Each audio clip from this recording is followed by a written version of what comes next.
moon. My name is Andrew Bain. I'm from the Big Valley 4-H group, and I hope you guys enjoy my presentation. In this presentation, I'll talk about the phases, tides, eclipses of the moon, and some natural disasters that are caused by the moon. First phase, new moon. Now during this phase, you cannot see the moon because it is between Earth and the sun. You can only see the moon during this phase during a solar eclipse, which we will explain later. It crosses the sky during the day. It rises at about 7 in the morning and sets at about 7 at night. However, you cannot see that. That's just on average. Next phase is the waxing crescent moon. This phase, you can see the slight sliver and start to see the moon during the daytime.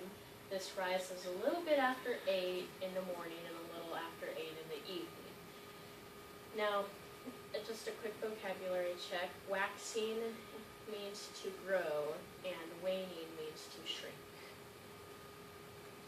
First quarter.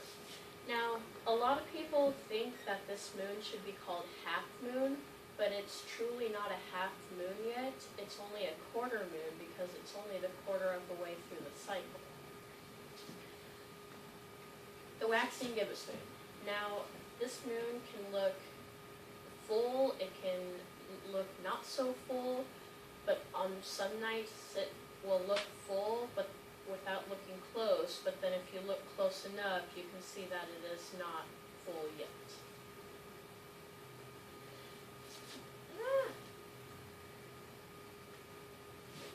Full moon. Now, if the full moon is above the Earth, it does not come, its orbit is not flat. It is tilted at a 5-degree angle, and this is to prevent eclipses happening from every month. Now,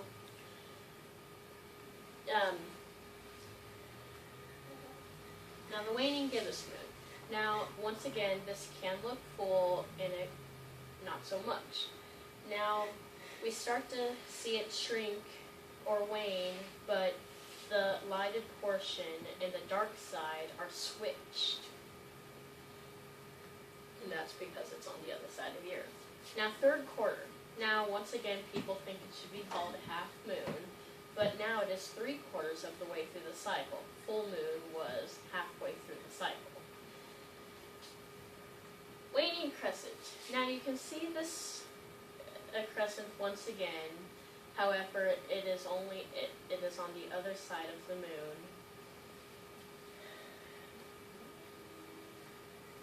Eclipses and the moon.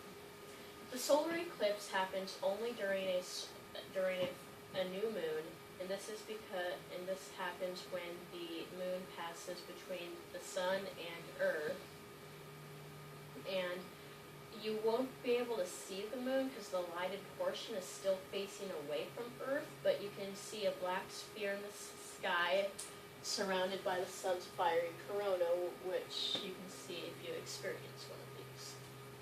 Lunar eclipse. Now, this happens only during a full moon, and that is when the Earth passes between the moon and the sun. Now, how it turns red is because of the sun's light and the moon and the Earth's atmosphere combined can make it look red, also called blood moon. Now, not to mention, we had one of these earlier this month. Tides in the moon. There are 3 main tides: spring tide, neap tide, and diurnal tide. The spring tide happens during new moon and full moon. The neap tide happens during the quarter moons. Now, the diurnal tide is between the spring tide and the neap tide, and the neap tide and the spring tide all the way around.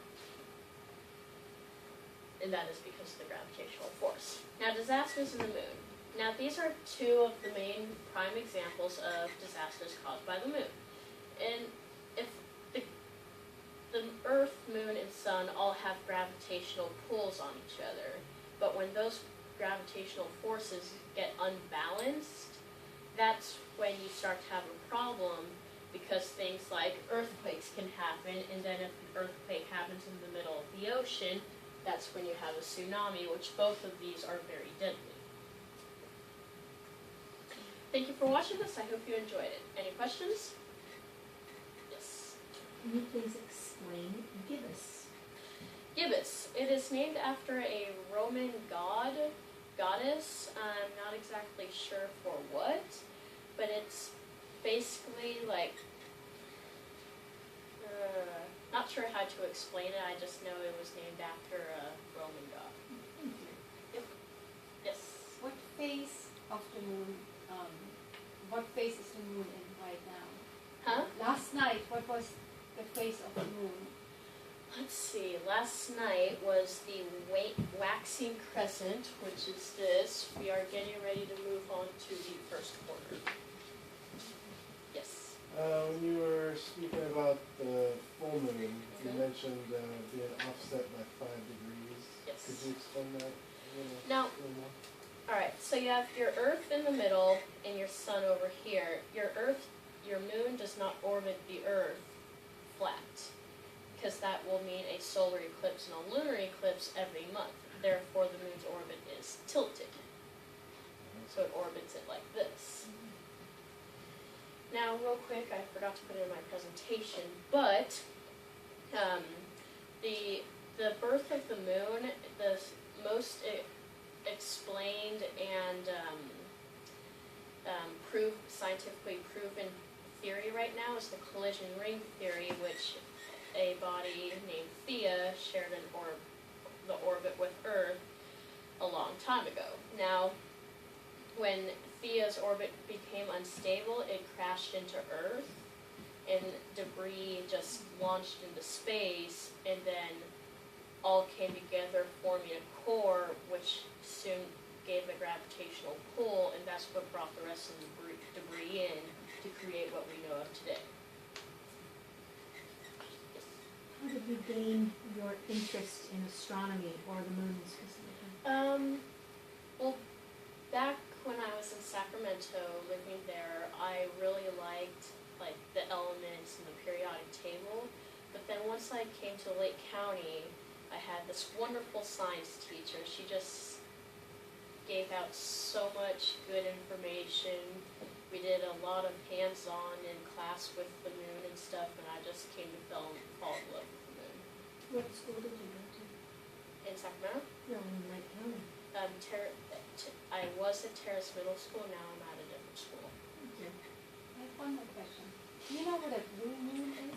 A what? A blue moon. Blue moon. Not really.